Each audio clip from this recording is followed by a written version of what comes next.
And Ohtani torches one, tosses the bat, and watches it fly. Tonight, as Schwarber lifts one to deep right field, it's number 300. Indiana deep left center field. It's back. It is gone. Fernando walks it off. Look at this. Are you kidding me? He is back.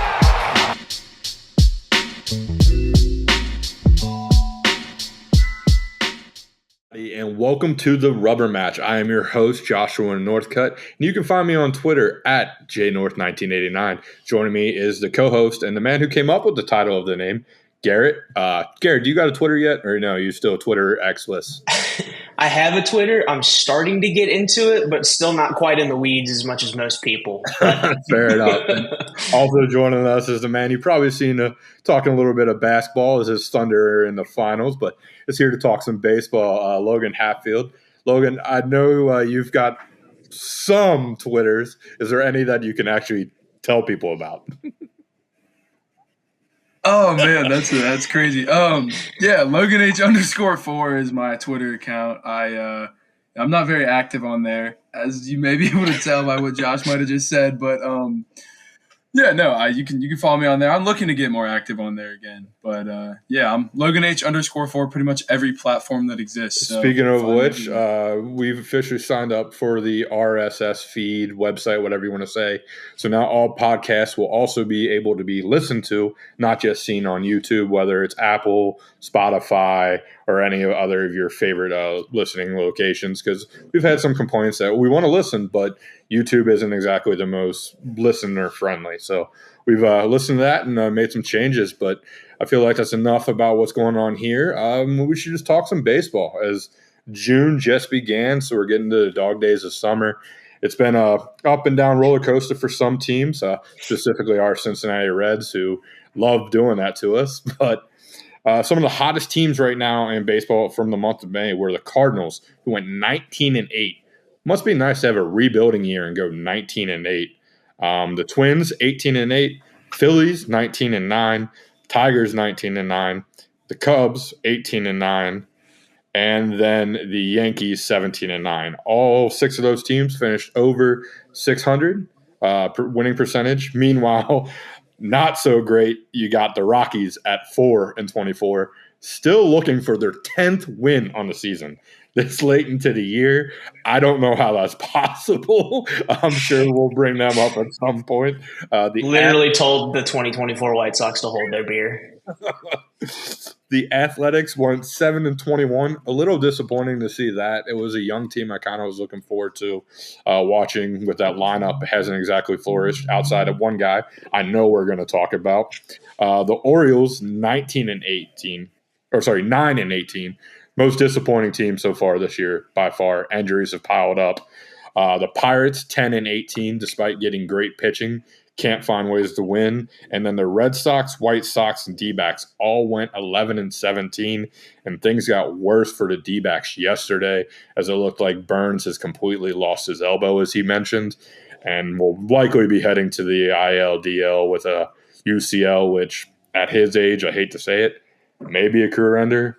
Never know, though, with the way surgeries are. So, Garrett, of the teams I mentioned, or maybe different ones, what team has your attention right now? I think for me, I'll start off in the East, AL East, I'll say more specifically. And I think I want to start with the Red Sox, because the Red Sox to me seem like a team on paper that has World Series potential. But when you watch it on the field, nothing is really quite gelling. They've also had some pretty bad injury issues. I mean, we saw the injury to Casas, and that almost kind of acted as like a derailing point for their season, because after he went out, it was like, what's the answer at first base? We already basically forced Devers to DH, and now they were talking about asking him to move to first, and Devers was like, no, I'm not doing that. So that's the Red Sox for me personally have been a bit of a disappointment.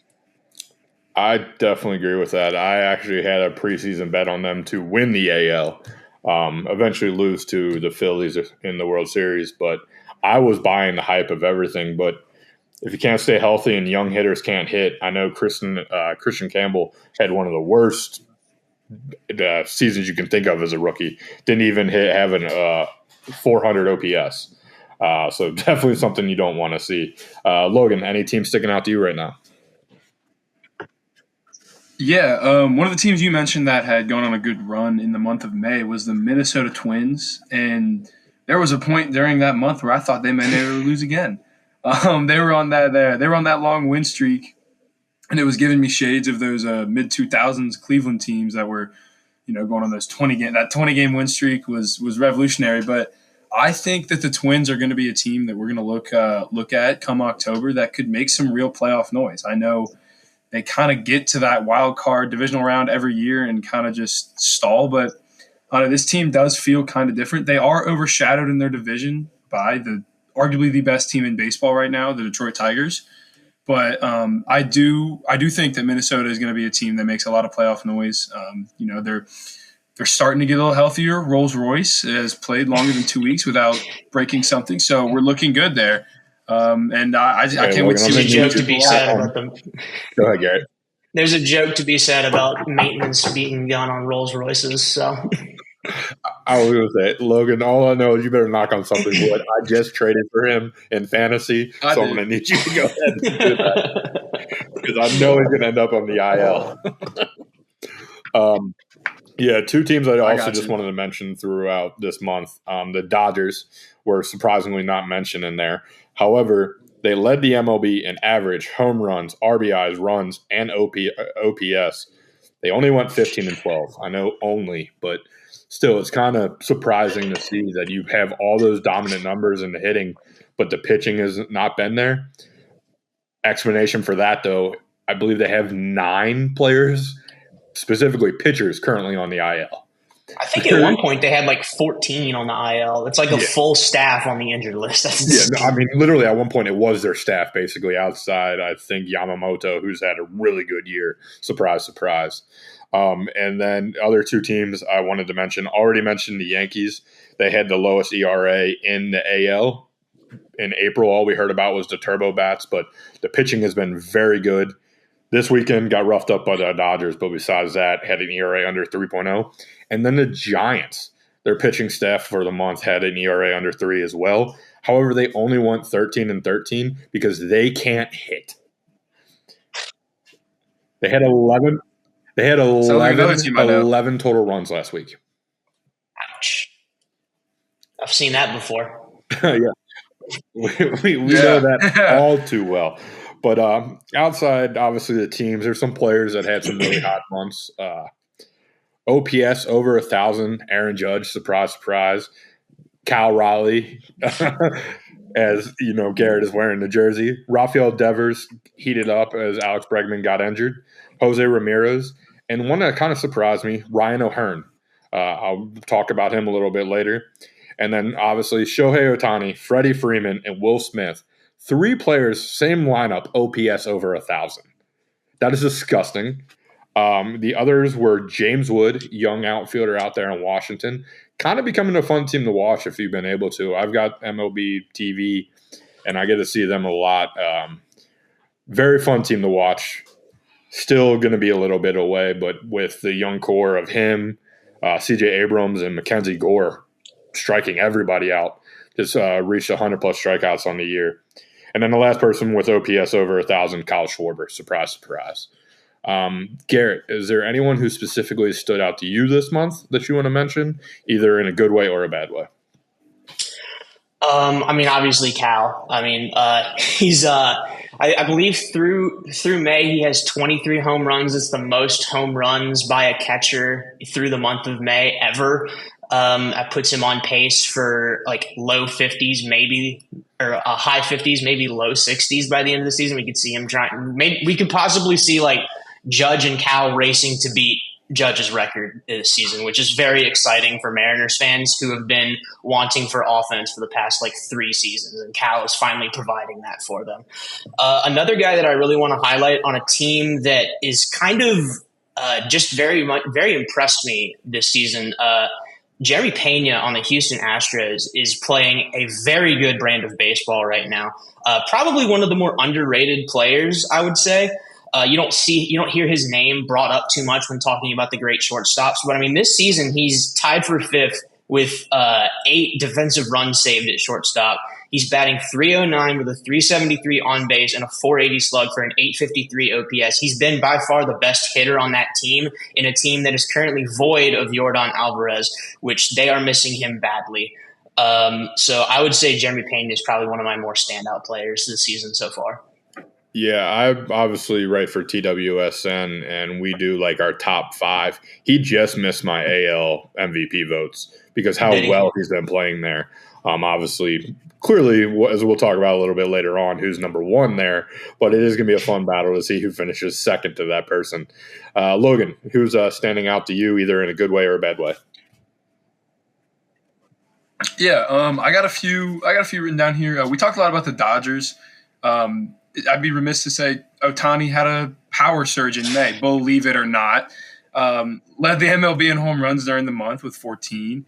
And then also on the Dodgers, can we talk about how Freddie Freeman is peaking at the age of 35? It feels like he's been in the league forever, and we're seeing him play his best ball now. This is unreal to see. And the fact that the Dodgers had the record they did in May does really blow my mind because their offense is very potent. Across town, Taylor Ward is also looking pretty solid. You got to see flashes of him when he was batting in front of Trout, batting in front of Ohtani, but now that's his offense, and he's taken over. We talked about Cal Raleigh, so I won't really talk about him too much, but he's also just absolutely hitting the cover off the ball. And then the one I wanted to talk about, Jacob Wilson hit .394 in the month of May, just missed the 400 mark. And like Garrett said before we started, he swings at everything, and I absolutely love it. I absolutely love it because he's making contact and he's finding holes everywhere. And I'm a huge Jacob Wilson fan. I can't wait to see like where he's going to take this, and if the Athletics decide to hang on to him. And then I did have a few disappointments. I wrote down there was 5 guys that I saw that were batting under 180 that I wanted to make a note of. We talked about Christian Campbell already. He batted like 150. Trevor Story was pretty far down there as well. Luis Robert Jr., Fernando Tatis, and Wyatt Langford. All those players batted under 180 for the month of May. And that's kind of shocking to me. Those are all great hitters that I was expecting. The Lou Bob one is the one that has to be like kicking the White Sox in their rear end because his trade value is like all but dead. He has not looked right since he came back from his injury. I believe it was last season he had those off and on, and he just has not looked good since. I also had Jacob Wilson down there, and just to tell you how special he was, Freddie Freeman, Ohtani, Judge, and Raleigh are the only 4 players in baseball who had a better WAR in the month of May.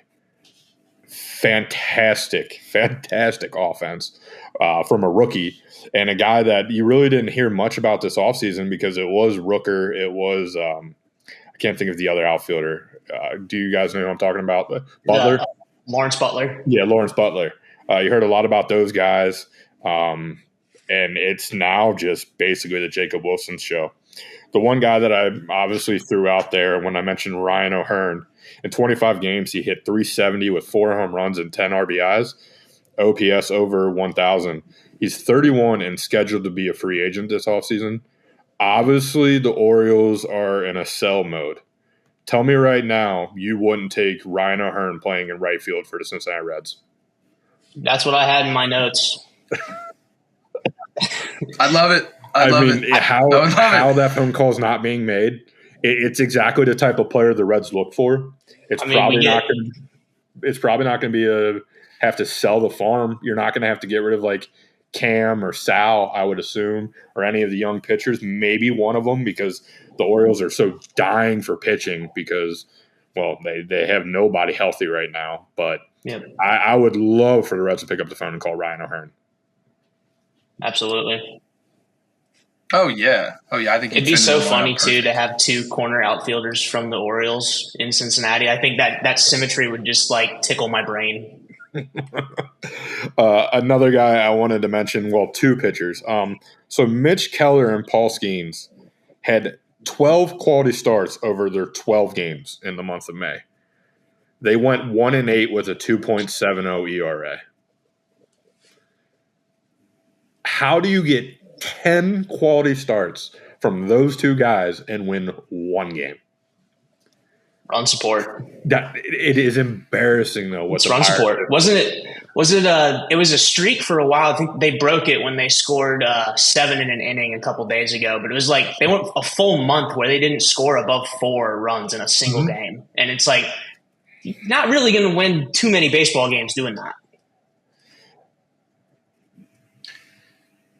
Yeah, every Mets fan who was there for the prime Jacob deGrom days is finally happy that somebody is understanding their pain.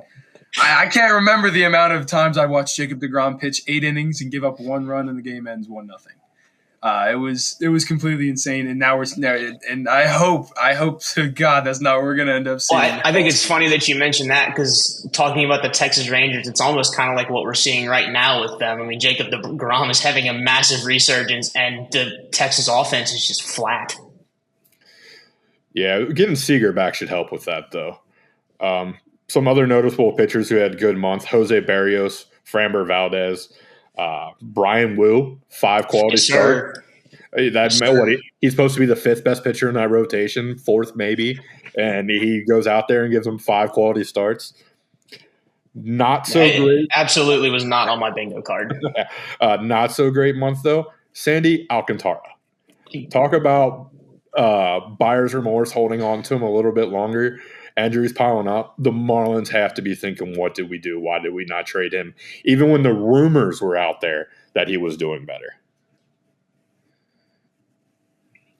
Yeah, it's just stinker after stinker with him, unfortunately, and that hurts because those top Sandy Alcantara years, man, he was fun to watch, and I think that a change of scenery would be great for him, but I don't know what you could even get for him at this point. I mean, his trade value has tanked. I know I wouldn't give up anything of value. Maybe the White Sox and Marlins should just trade Lou Bob for Alcantara, and fresh starts for both of them will help. Yep. That'd be the best trade ever. Another guy I kind of feel that way about is Aaron Nola for the Phillies. I mean, on a staff where, you know, everybody on that staff has like a sub 3.5 ERA, and you look at Nola's stats and he's like over 6, and so it's just clearly something's wrong with him. He hasn't looked right at all this season, so they just need to figure that out. What's going on with him? It makes it a little bit easier, though, when your number 5 pitcher is out there throwing like a Cy Young candidate. Yes. Jesus Luzardo. I wish I would have made the bet. I wrote up an article calling him the breakout pitcher or player for the Phillies, and I was like, he is a sleeper Cy Young candidate, and I didn't make the bet. That one's going to kick me in the rear end for a little bit. See, I thought you were going Christopher Sanchez there. I mean, he's just as good. Freaking Zach Wheeler's arguably the best pitcher on the staff. It's scary how good that Phillies team is. And one more pitcher just mentioning that had a kind of disappointing time. We mentioned Minnesota, Logan. During that run still, Pablo Lopez only gave them 1 quality start. Yeah, as an avid MLB The Show player, I did a lot of investing in Pablo Lopez's live series card, and I'm starting to feel a lot less good about that. I was really hoping that he was going to be on the uptick because he started off the year so strong. But yeah, no, he's been struggling in recent weeks. Still hoping for a bounce back because Pablo Lopez is the kind of pitcher where he could still go out there and give you his best. But obviously for the Twins to continue those runs and winning streaks like that, they're going to need him to bounce back, and they're going to need him to be the pitcher that he was at the start. All right. Well, if nobody's got any other players, we'll move on to the current standings. Garrett or Logan, anybody else you want to talk about? I did want to highlight one last thing real quick. We gotta talk about what's going on with the Atlanta Braves. I know a bit of a standing spoiler, but they're currently behind the Washington Nationals in the NL East, which I don't think I've ever seen that, like ever, except well, I guess when Nats won 2019, so maybe then. But just the past couple years, the Braves have always been at the top or second in that division, and this year it seems like just nothing is gelling and the wheels are kind of falling off. You got Ronald Acuna Jr. back. He homered in his first game back. That's a bright spot. First pitch back. So Acuna, and then you got like top of the lineup guys: Ozuna, Murphy, Olson, Austin Riley. They're all going off, but the rest of the lineup is just not getting any support. They're a very top heavy team right now, and that pitching staff is kind of a revolving door right now with injuries. I mean, you just saw Smith Shawver's going out, probably going to need TJ. Reynaldo Lopez is just nowhere to be found. So Spencer Swellenbach and Chris Sale are doing their best to hold it down in Atlanta, but I think alarm bells are going off right now. No disagreement there. So since we're talking about the NL East, we might as well just stay there and start there. The Mets are on top by a game over Philadelphia, followed by Washington, Atlanta, and the Miami. A little surprised to see the Mets still holding it down at the top, especially with the way Juan Soto's been playing. What are your guys' thoughts? Yeah, like you just said, I mean, the Mets are tops in the National League right now, no thanks to Juan Soto, although he has been heating up over the last few games. He has back-to-back games with homers. But he has played a lot below that contract that he signed. He's not playing up to that level. And I'm sure there's a lot of Yankees fans out there who are very much celebrating that. But to still see the Mets, like, stringing together these wins it's pretty telling of like the roster they've built around Juan Soto. Players like Luis Angel Acuna, they're playing wonderful, and I think the Mets could be really dangerous in the National League. I still don't know if they can take down the Dodgers in a 7-game series, but they're a team to watch for, even when Juan Soto is not playing. Yeah, I'll tell you exactly why the Mets are at the top of the division right now, and it's their pitching staff. They might have overall the best pitching staff in all of baseball. If you followed the NL Central for the past decade, you would know that because David Stearns went over there, and he had been the general manager of the Brewers for the past 10 years, and that pitching staff, that pitching staff, to quote Paris Perrines, produces terrorists. So it's just like what they're doing over there. Like, they've always had decent pitching, but it's never quite come together. And then once he got there, this pitching staff has just gone full blown electric. I looked it up. Out of all the pitchers who've hurled at least 9 innings for them, Ryan Stanek is the only one who has negative WAR on that staff, and he has a 3.26 ERA. I mean, it's just like they're all pitching well. Kodai Senga might be a sleeper for NL Cy Young. That forkball, like, he just does disgusting things to baseballs. That forkball accounts for 39 of his strikeouts on the season. It's evil. Yeah, the pitching definitely plays a role in it. Philly's got some pitching too, though, so let's just keep an eye on that when you mentioned best pitching staffs in baseball. I still lean Philadelphia just a little bit, but I just don't think they have as much consistent when it comes to hitters. It's more of a roller coaster ride. One week, Schwarber will go and hit 5 bombs, and the next week he'll strike out 50 times. Same thing with Castellanos. But when you got Turner and obviously Harper in the group, you got a shot at anything. Moving on to our beloved NL Central, the Cubs are currently 4 games up on the rebuilding, let me emphasize again, rebuilding St. Louis Cardinals, followed by Milwaukee, 5.5 out, the Reds, 8.5 out, Pittsburgh, 15.5 out. Gentlemen, I have to ask this. This is supposed to be rebuilding time. This is supposed to be a team that wasn't going to be as good. How are the Cardinals and the Brewers ahead of the Reds? Garrett, I'll ask you first.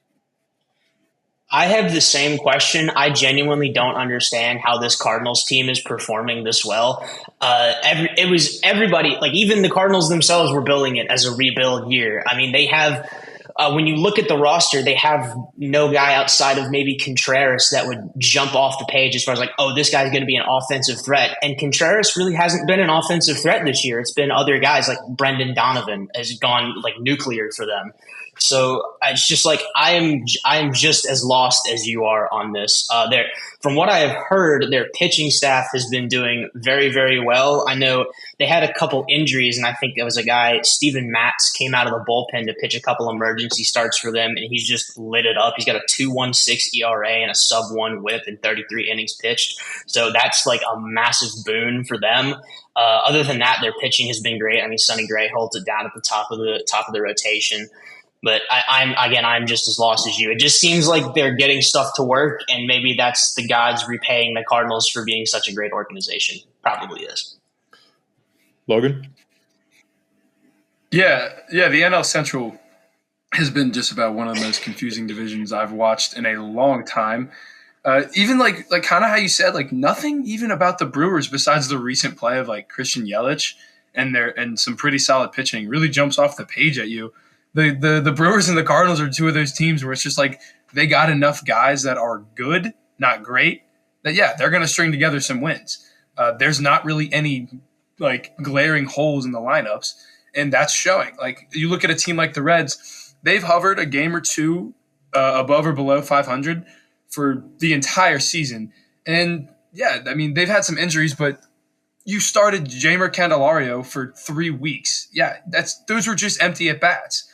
And we're seeing that now when, other players getting some run, like Austin Hayes finally got off, and he's arguably been the best hitter on the team. So I think, the fact that those teams are ahead of the Reds is just because consistency and better lineup construction. Shout out to Tito for finally moving Matt McLain down in the lineup. I think he needed a wake-up call, and I still think he does need a wake-up call. I don't really know how to fix what's going on with Matt McLain, but I do want to make a note about the Cubs being in first. I can't say I necessarily had that as my pick, but their aircraft carrier Kyle Tucker is he's got some assistance. Shout out Pete Crow Armstrong. One of the better stories coming out of the National League Central this year for sure. But I want to give out a warning to Cubs fans. You better enjoy Kyle Tucker now because he's going to be wearing Dodger white next year. I hate to say it, but the Dodgers are coming. They're coming, man. I'm sorry. Kyle Tucker, he hasn't signed the extension yet. It's not happening. You're unfortunately probably right. I'm going to hope he goes anyou're else, though, because I kind of like watching Kyle Tucker. And when people go to the Dodgers, they just go to die in my brain. I'm like, I'm not watching you anymore. You're just not fun. You're literally an NL all-star team. You've got 4 or 5 starters out there that are going to be the starting 9 of the NL team this year. It's not fair. But baseball has nobody to blame but themselves for allowing this to happen. That's another time. I do want to mention, though, the Reds open up this week with a series versus the Brewers. And some positive notes, guys. The Brewers have won each of the last 11 series and 12 of the last 13 and 15 of the last 17 since the Reds going back to 2021. So certainly the Reds can turn the season around in what? But it is at least in Cincinnati. Okay. I tried to bring positivity. You can blame Lance McAllister for letting me know that stat right before we went on air. And then talking about the NL West, clearly the Dodgers are in first place, followed by the sneaky Padres. Keep an eye on them. Pitching is good. Lineup is maybe even better. The surprising San Francisco Giants sitting in third, only 3 games back. The Diamondbacks, as I mentioned, I'm going to call them dead now. If they don't have Corbin Burns, they're not going to compete with those big 3. And then the 9-50 Colorado Rockies. Did not say that wrong. Oh, yeah. 9-50. Gentlemen, how is that possible? Logan, go first. Evil team of destiny. I will say, obviously, playing at Coors Field and sending up a new rookie pitcher every week probably doesn't help. They're just kind of throwing stuff at the wall and seeing what sticks, and nothing is sticking at all. Maybe they could use some sticky substances for their pitchers, but other than that, I really don't know because, like I said, when you're a rookie coming up and you have to make your first start or 3 in Coors Field, your stats are going to be a little bit inflated. I feel bad for a lot of these guys that are coming up, and then there's some kind of bright spots in the lineup, but really not all that much. You got guys like Michael Tolia, who I really thought was going to have a lot better of a year than he's having. But, that's how bad it got for it's him. Just, yeah.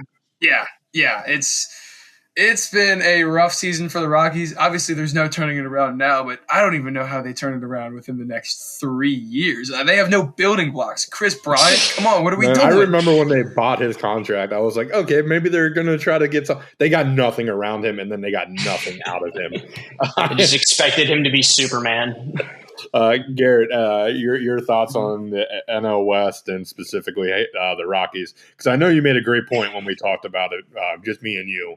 But I'll see if you bring it up. If not, I'll bring it up when I talk about it. Yeah, I mean, the Rockies is just – they can't pitch. They can't hit.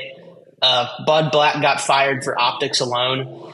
The ownership needs to sell this team. This is just awful. They're not fielding a competitive team, and it's sad to see. I am very sorry for Rockies fans that they have to watch this every single day. I also feel incredibly sad for the Snakes. Obviously, the Burns situation is going to absolutely derail their season because he was one of the pitchers that was at the top of the rotation for them, and then just going down with the elbow tightness. We're not going to get any news about it until either later today or tomorrow. But if you can read lips and you've seen the clip, he kind of says he's done. So that doesn't look good. The Snakes as a whole, the pitching as a whole has just not really been what we had seen in the past. I mean, if I remember correctly from last year, the Snakes had one of the better bullpens, and this season that is absolutely not the case. I mean, I cannot tell you the amount of notifications that have come across my screen where it's like the Snakes blow another lead, and it's just like it's the same story every single time, which is super sad because this offense is incredible. I mean, they're putting up runs left and right, and they just have no support from their pitching staff. I mean, Ketel Marte's got an OPS in the 9s. Corbin Carroll, Pavin Smith, Eugenio Suarez, Josh Naylor, Geraldo Perdomo, and Randall Grichuk all have OPSs in the 8s. Gavin Moreno, their catcher, is at 750. I mean, these guys are playing great at the plate. They just have no support. Which is an absolute shame, like you mentioned. Like, I was super high on the Diamondbacks. I was buying in. I legit thought they were NL contenders. But with Burns going down, it's all but done. Nice to see Carroll have a resurgence, though, and look like an MVP candidate. He's hitting a lot of home runs. I did not expect that from Corbin Carroll. Yeah, but to sum everything up about the Rockies, it is honestly very unfortunate when you have to deal with the payroll of the Dodgers, the Padres, the Giants, and the D-backs. They all are in the upper tier of spending money, and Colorado's payroll is basically Kyle Freeland, I believe, is the ace that they pay, and then Chris Bryant. That's their payroll, and then there's a bunch of young dudes. Tovar is a guy to watch out for, though. I do like watching him play. Definitely. Real quick, Garrett, I want to make a note. You mentioned Corbin Carroll's home runs. He made a drastic swing adjustment and is just completely leaned into his power now. So he has become a notable power threat. And he's kind of – because last year you saw him try to rely on getting more on base, but now he's just trying to hit the ball. It worked for Joey Votto. It can work for him too. Quickly moving on, we'll have to go a little bit quicker through the AL East because we, of course, like we always do, we went a little long. We got the Yankees on top by 5.5 games over the Jays, followed by the Rays, Boston, and Baltimore. We already kind of talked a little bit about Boston and Baltimore. Do you guys possibly see or buy Toronto being a threat to the Yankees, or is this just a fun little story? Logan, I see you shaking your head, so I'll go first to you. No, I really don't. I think, which I will give Toronto credit for having one of the top bullpens in the league right now. I mean, Jimmy Garcia and Jeff Hoffman, they're shutting things down for the Blue Jays, but I just don't see any longevity with this team. The hitters, I mean, they're all streaky hitters. You got guys like Vladdy and Bo Bichette, who, when they're on, but then when they're off, it is very noticeable that they are off. And I don't think a team like that can really last, especially into the playoffs. Maybe they can make a run at it, but my note is, death taxes and the Tampa Bay Rays are always going to be there.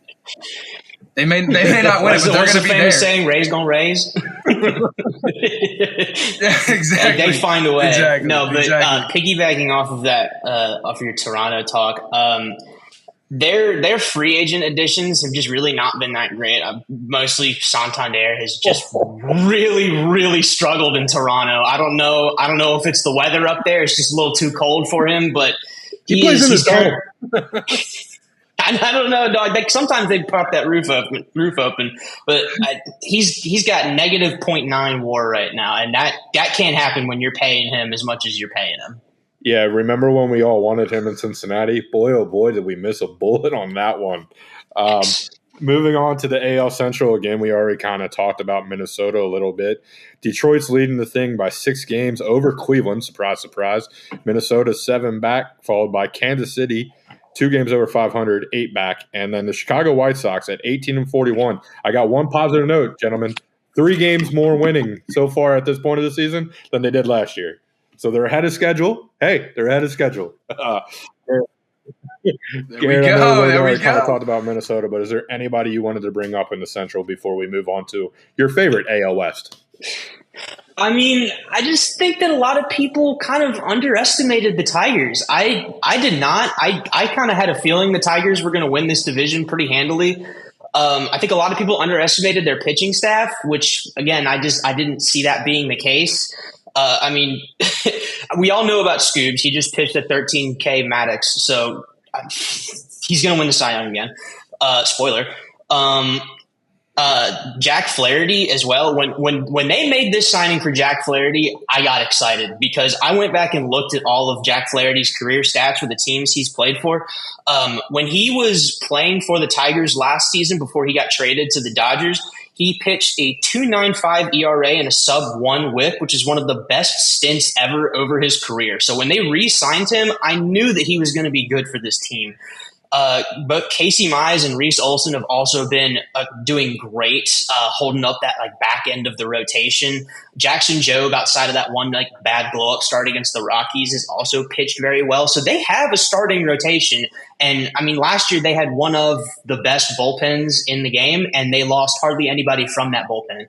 So all they needed was just enough offense, and I think they're getting just enough offense. I mean, Torkelson looks like it might be finally happening. I know that was a big thing where it's just is this guy ever going to go? And he's he kind of went, but then he also kind of not. And it looks like maybe finally this is the year that he's going to be that offensive leader that they've been hoping for. But the Tigers in the Central, no surprise to me, are going to run away with this division. Yeah, I think the only surprise is that they're arguably the best team in baseball right now. I did not see that coming.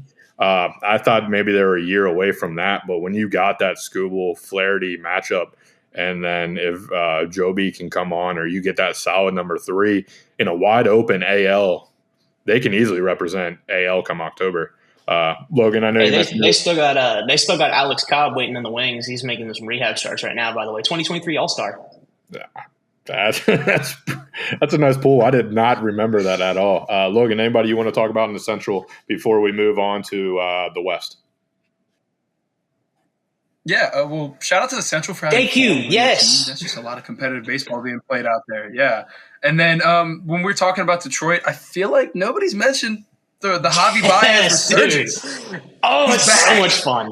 He's back. It's crazy to say, but seeing Javi Baez hit baseballs again, as much as I hated him when he wore that Cubs uniform, it's good to see him hitting the baseball again. And I think the sky's the limit for this Detroit team. A lot of leagues, it's this team's too young to blah blah blah. I mean, I feel like they may be a little bit ahead of schedule, but I don't think that matters to them because they're beating anybody and everybody right now. And I don't think that the only people that can beat them is themselves. And I think they can go toe to toe with the Dodgers. I mean, when you got Skubal for at least 3 of those games, I would 100% agree. That dude is unbelievable, absolutely unbelievable. As Garrett mentioned, very likely going to be an AL Cy Young winner. But moving on to the AL West, surprising Seattle in first place by a half game over Houston, Texas by 4, Angels by 6, and last place A's by 10. Garrett, who do you want to talk about in the AL West? I'll start by saying the Angels and the Athletics, y'all were fun for a little bit. Better luck next year. We already talked about Big Dumper too much, but I'll give two slight addendums. The defense behind the plate has rolled back a little bit. He's not quite as good behind the plate, but I don't care when he's hitting 23 home runs through May. Another thing to make note of is that he's a switch hitter and he's one dotting from both sides of the plate. That typically doesn't happen. You usually have one side that you prefer, but Cal just says, no, I'll just hit home runs for both of them. I will say one thing I have noticed about the Mariners is that they tend to be a very top-heavy team. That top of that lineup, Cal, J.P. Crawford, Julio Rodriguez, Randy Arozarena, they are all playing very good baseball, but that bottom half of the lineup has been very inconsistent. I mean, Jorge Polanco had an amazing 2 weeks in April, and since then has really kind of fallen off. They've called up a couple rookies. Ben Williamson can absolutely pick it at third base, but he's kind of struggling at the plate. Cole Young got called up the other day and walked in, got a walk-off in his first ever game. So that's always fun to see. And Logan Evans is a pitcher that got called up when the rash of injuries happened to Kirby and Logo. And Logan Evans has kind of quietly put together a very good sort of mini season. He just got sent back down, which I kind of don't agree with. But he's got a sub-3 ERA. And while he does allow base runners on, he doesn't allow them in, which I think is a very good thing. It means he can pitch under pressure. Let's see. Speaking of some of the injuries on the pitching staff, George Kirby has not looked good since he's come back. I think he might just need a bit more time to get things figured out. Logill is about to come back. He looked really good at the start of the season, went down with the elbow, and he's about to come back. Luis Castillo has been incredibly steady. Bryce Miller has kind of underperformed from last year, doesn't look as good. And Brian freaking Wu, oh my goodness. I am a massive Brian Wu fan now because this was a guy that was expected to shore up the back end of the rotation. And due to injuries, he has become almost the ace of this team. I mean, like you said, 5 quality starts in the month of May. Currently has a 2.82 ERA and a sub-1 WHIP. I believe he's the only starting pitcher on the staff with a sub-1 WHIP right now, which is just absolutely crazy. And I love the way he plays the game. Every single earned run he has, the camera will cut to him, and you can see him screaming into his glove that he gave up 1 earned run, which I think is the fire you need. And he's got that bit of weird Mad Max thing going on, which I love to see. Sorry, Mariners ran over. I'm going to say, now that the Mariners hour is over, Logan, is there any other team you want to talk about in the AL West before we move on to probably our hot takes and then wrap this up? Yeah, the big thing is the Houston Astros. They're still there. They're always going to be there, obviously, but I'm just excited to see the dogfight that is going to be the AL West crown. Seattle and Houston are going to go down to the wire for it. I think that's going to be a pretty consistent theme to the end of the year. I wouldn't necessarily count out Texas just yet, but I think with a fully healthy lineup, I think Texas can make a run. But I think they're a wild card team at best. I think it's a 2-team race in the AL West for this crown. The Sacramento Athletics were very fun to watch. You don't get to disregard the city you play in, but I think we're seeing signs of progression for this team, but still, just you can tell when a team is young, and you can tell when they haven't been in the bigs for very long. But I'm excited to see. I think the AL West is going to be that top tier division for years to come when all these teams finally. Yeah, I'll just wrap it up. I'm not going to kill the Rangers just yet. When you get Corey Seager back and you were able to hang around, the Mariners should have tried to bury him when they had the chance. They're still going to be there. And I still think the Rangers are good enough to win the entire AL when it comes playoff time. They've done it before. Why can't they do it again? They need offense. When I checked today, no one on their team had an OPS over 800. I mean, they are struggling at the plate, which really sucks because their three-headed monster at pitching has been incredible between DeGrom, Evaldi, who just went on the IL, which sucks. But then Tyler Mahle is pitching incredible, and that kind of came out of nowhere. All right, so we're going to go ahead and scrap the awards part of it, just since we're coming up on minute 44 right now, going over a little bit. But we will come with a bold take in June. Garrett, you want to go first? Bold take in June. Logan Gilbert will come back and continue to lower his stats, and he will reinsert himself as the ace of that pitching staff, and Brian Wu will unfortunately have to take a back seat. That sounds like a very tough punishment to have two studs like that, Garrett. Logan, Darn. you got a little bit more of a bolder take. Yeah, my bold take is that Jack Caglione is going to insert himself into the American League Rookie of the Year race. It's Jacob Wilson's to lose right now, but Jack Cags is going to put himself in. Two gentlemen right here who are pounding the table for the Reds to draft Jack. Seeing him get the call up, and I don't know if you guys got a chance to watch the video of it happening, was really cool to see. He said he had to call his dad. And those moments are always real cool. Childhood dream come true. Well-deserved him getting a call up. Now, only if the Reds would get their pitcher out of Double-A, despite striking out multiple people in innings over and over again. But there's more to learn. Okay. I think it's wild that Cags has 15-1 odds for Rookie of the Year, and he hasn't even played a game in the show yet. That's insane to me. Yeah, no, and then I guess my hot take is, and this is going to be a little bit, but obviously it's pretty well known that Shohei Ohtani is coming back to be pitching very soon, which obviously will probably set him up to win the MVP award pretty easily. However, I think the Pete Crow Armstrong is not going away. I think he's going to push for that 40-40, 45-45 type season, and he is going to be impossible to ignore when it comes time to vote MVP. And it will be maybe voter fatigue that catches up to Ohtani this year. But we just hit that 45-minute mark, gentlemen, so I'll just ask you any last thoughts that you want to bring up before we wrap up the show. Garrett? Oh, go ahead, Logan, go right ahead. I might join you in buying MLB TV to watch Jack Cags play.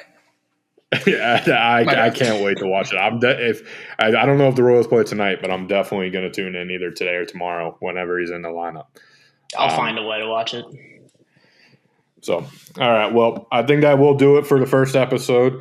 I'm going to read off a little script here. I know Colton hates me doing it, but a lot of this is hard to remember.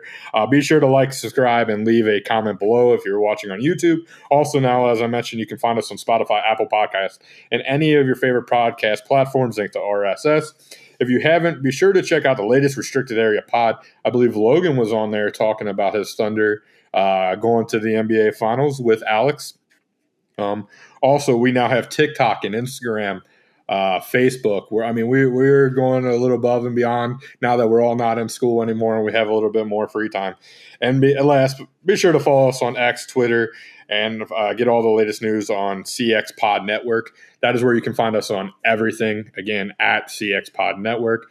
Garrett, Logan, thanks again for joining. I look forward to talking again probably when I get back from Cancun. We'll figure out a good day to do it. I know Garrett's busy down there in Tennessee working the Sounds games. Yes, right? Yeah. And then Logan's got his new gig, traveling the country, doing awesome big things. I'm just trying to hold it down here and get on one of the radio stations locally. We'll see what happens. But until next time, thank you guys for listening to the first episode of the Rubber Match. And until then, peace.